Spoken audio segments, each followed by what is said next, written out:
tindak pidana itu diancam dengan pidana penjara 5 tahun atau lebih. Jadi kalau sesuai dengan keterangan di pasal 156A tadi, maka ancaman pidana di pasal 156A itu dikenakan kepada Ahok juga sama, ya, mencapai 5 tahun.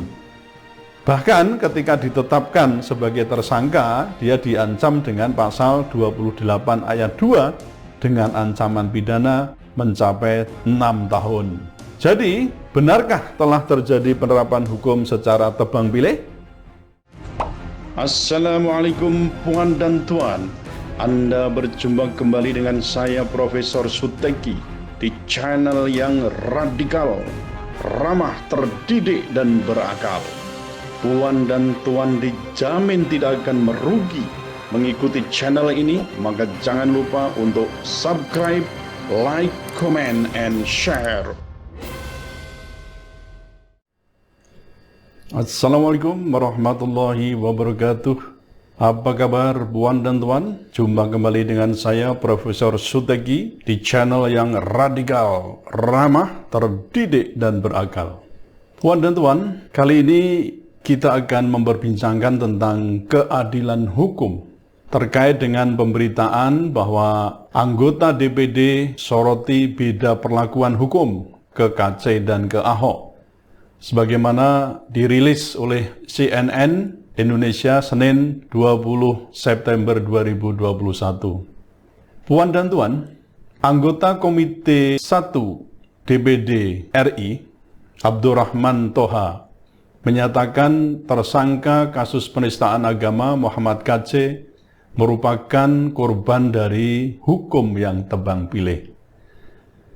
Menurutnya, KC mendapatkan perlakuan yang berbeda dibandingkan mantan Gubernur DKI Jakarta, Basuki Cahayapurnama atau biasa kita sebut dengan Ahok, yang mendapatkan perlakuan istimewa saat tersandung kasus penistaan agama pada tahun 2017.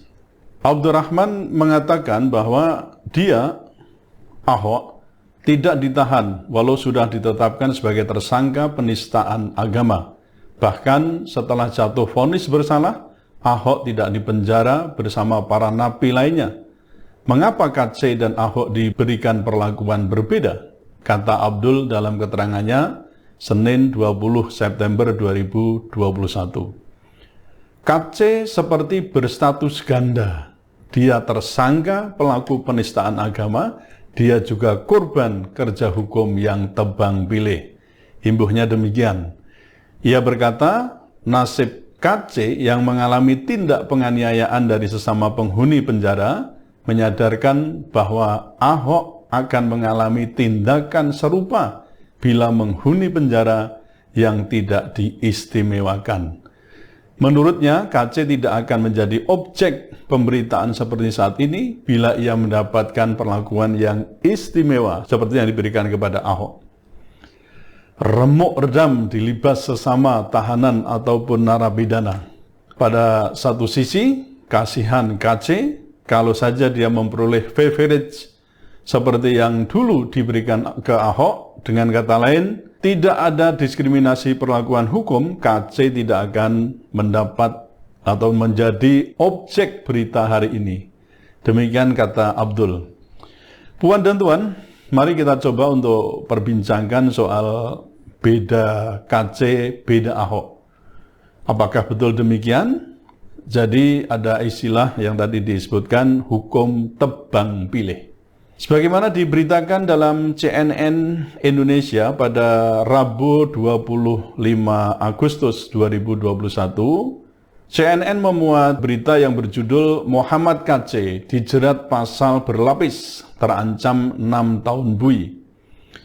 Bareskrim Polri menjerat YouTuber Muhammad KC alias Muhammad KC dengan pasal sangkaan berlapis. Ia terancam hukuman penjara hingga 6 tahun. Kepala Biro Penerangan Masyarakat Polri, Brigjen Rusdiono Hartono pada wartawan Rabu 25 Agustus 2021 mengatakan demikian.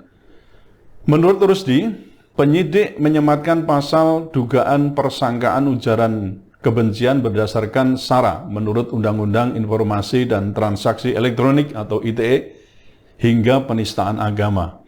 Rusdi memerinci KC dipersangkakan pasal 28 ayat 2, junto pasal 45 ayat 2 Undang-Undang ITE atau pasal 156A KUHP.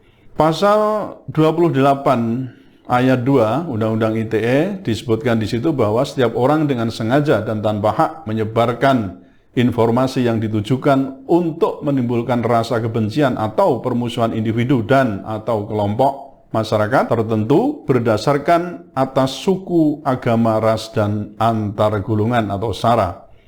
Kemudian pasal 45A ayat 2 berbunyi, setiap orang yang dengan sengaja dan tanpa hak menyebarkan berita bohong dan menyesatkan yang mengakibatkan kerugian konsumen dalam transaksi elektronik sebagaimana dimaksud dalam pasal 28 ayat 1 dipidana dengan pidana penjara paling lama 6 tahun dan atau denda paling banyak 1 miliar rupiah.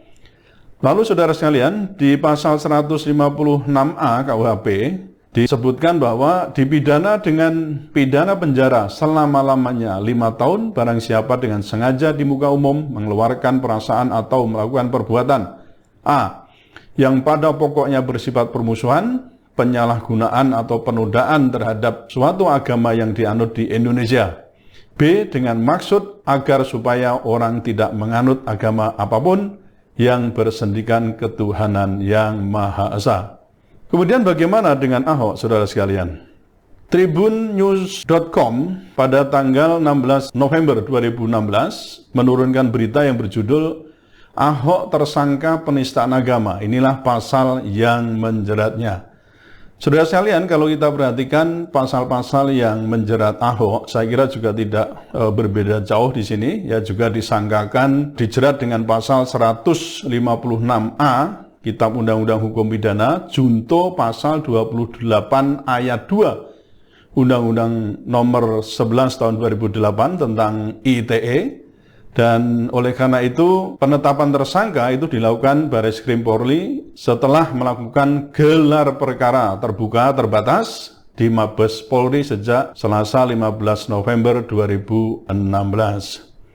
Jadi kalau kita perhatikan, tadi saya katakan pasal yang dituduhkan itu ya, itu sama, yaitu pasal 156A KUHP, tadi sudah saya sampaikan. Kemudian pasal 28 ayat 2 Undang-Undang nomor 11 tahun 2008 tentang ITE, juga sudah saya sampaikan pula. Dan yang junto dengan pasal 45 ayat 2, tadi juga sudah sampaikan, ancamannya sama ya, 6 tahun dan atau denda paling banyak 1 miliar rupiah.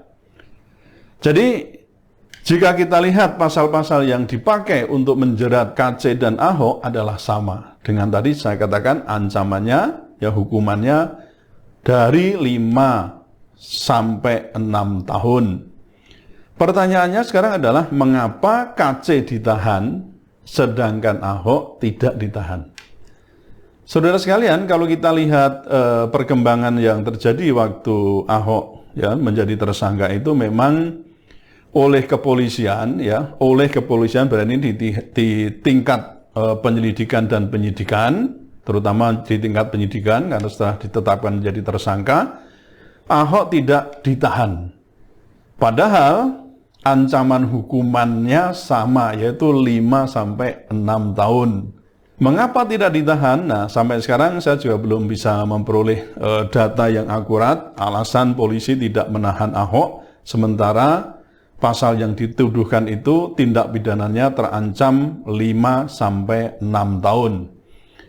Kemudian oleh kejaksaan juga tidak ditahan. Nah, kenapa? Ini saya temukan ya ada 4 alasan yang diberikan oleh pihak kejaksaan sebagaimana diberitakan pada tanggal 1 Desember 2016 oleh Kompas.com dengan merilis berita yang berjudul Ahok tidak ditahan. Ini penjelasan Kejagung.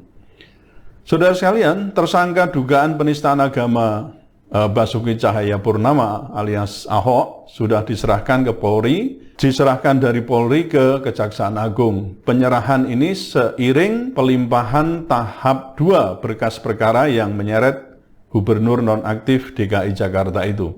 Kejaksaan memutuskan tidak menahan Ahok. Kepala Pusat Penerangan dan Hukum Kejaksaan Agung, M. Rum, menjelaskan Ahok tidak ditahan karena ada 4 alasan. Yang pertama, bahwa penyidik sudah mengajukan pencekalan dan sampai saat ini berlaku waktu itu ya. Jadi kata Rum di Kejaksaan Agung Kamis 1 Desember 2016. Kemudian yang kedua, masih menurut Rum, sesuai dengan SOP yang ada, apabila penyidik Polri tidak menahan tersangka, kejaksaan pun akan bersikap sama. Kami juga tidak melakukan penahanan. Demikian kata Rum. Yang ketiga, jaksa peneliti memutuskan bahwa Ahok tidak perlu ditahan lantaran kooperatif. Bahwa tersangka ini setiap dipanggil datang, itu kata Rum.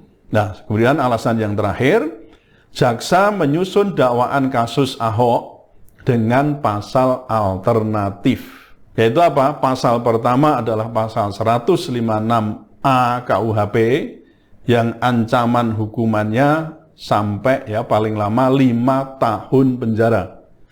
Sementara itu, pasal kedua adalah pasal 156 KUHP dengan ancaman hukuman 4 tahun penjara. Jadi waktu itu dikatakan, jadi kita belum tahu ya, begitu kata dia. Sesuai pasal 21 KUHP, salah satu pertimbangan seorang tersangka ditahan adalah jika ia mendapat ancaman hukuman di atas 5 tahun penjara. Wan dan Tuan, benarkah demikian ya? Kalau kita perhatikan, argumen 1 hingga 3 itu tampak argumen yang bersifat subjektif menurut penuntut umum. Sedangkan argumen yang keempat seharusnya bersifat objektif. Jadi, kalau menurut pendapat saya, seharusnya sama karena ancaman pidana yang dikenakan kepada KC juga sama dengan Ahok. Khususnya pasal 156A. Yakni paling lama 5 tahun.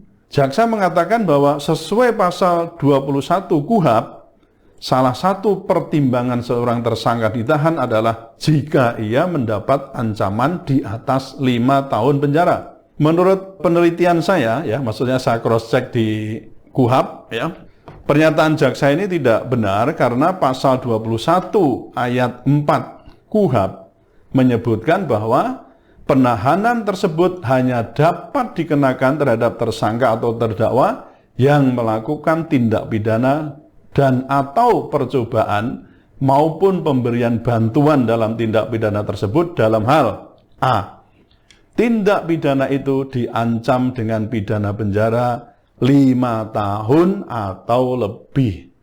Jadi kalau sesuai dengan keterangan di pasal 156A tadi, maka ancaman pidana di pasal 156A itu dikenakan kepada Ahok juga sama, ya, mencapai 5 tahun. Bahkan ketika ditetapkan sebagai tersangka, dia diancam dengan pasal 28 ayat 2 dengan ancaman pidana mencapai 6 tahun. Jadi, benarkah telah terjadi penerapan hukum secara tebang pilih? Nah, beda KC, beda Ahok. Nah, kesimpulannya bagaimana? Kesimpulannya ada pada Anda sendiri, saudara semua. Tapi ingatlah kata-kata Mark Gallenter, the haves always come out ahead. Saya kira saudara paham apa yang saya maksud. Tetaplah radikal, ramah, terdidik, dan berakal. Wassalamualaikum warahmatullahi wabarakatuh.